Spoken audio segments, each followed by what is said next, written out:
I finally got one of these Bluetooth triggers for the Festool dust extractor, and it came into this box, and clearly the expectation is pretty high, so I figured I'd film the installation in case anybody's interested in seeing what it takes to get it up and running. Now before we do any irreversible damage, let's at least take a look to see what's inside of it and make sure we're not missing anything. Let's see this. Seems to be the trigger. And everything else is in here.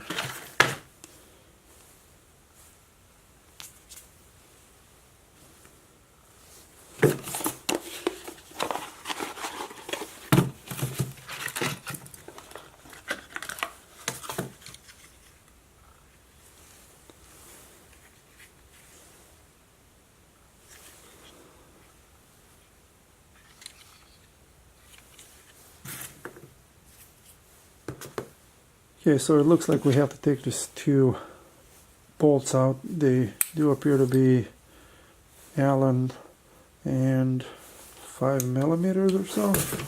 That's it, it's a 5mm. And it looks like that's exactly what they are.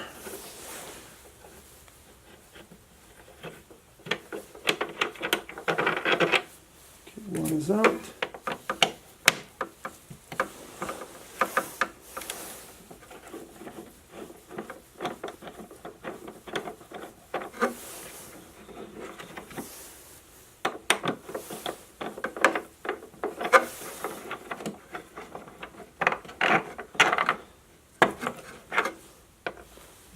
After you remove this plate, and this plate doesn't have any connections, it's just a piece of plastic.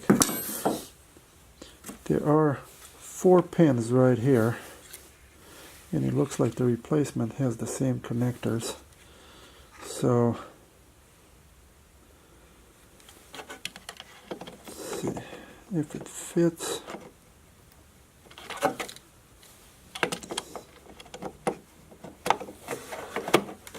Okay. Now, put the screws back in.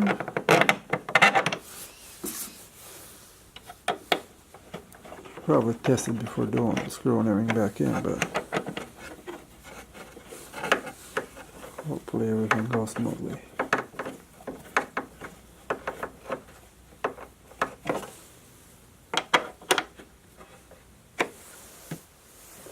So it looks like the trigger comes with 2 bands. This is the long one, and I only have a 27mm hose, so it is definitely too long. And there's a shorter one. This seems to be the one that I need. So it looks like the trigger probably goes about here. You can hook the band, a rubber band, around one side. Let's see if I can get it on this other side. And it's fairly tight, so I think it's not going to move once I manage to get it in there.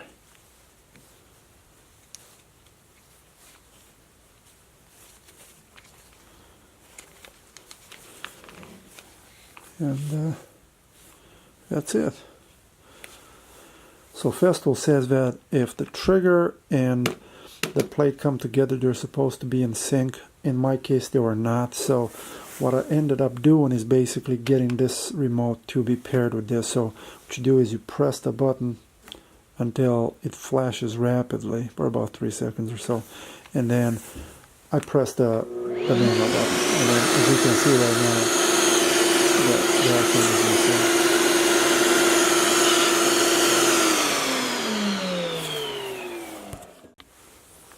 And that's it, folks. Bye bye.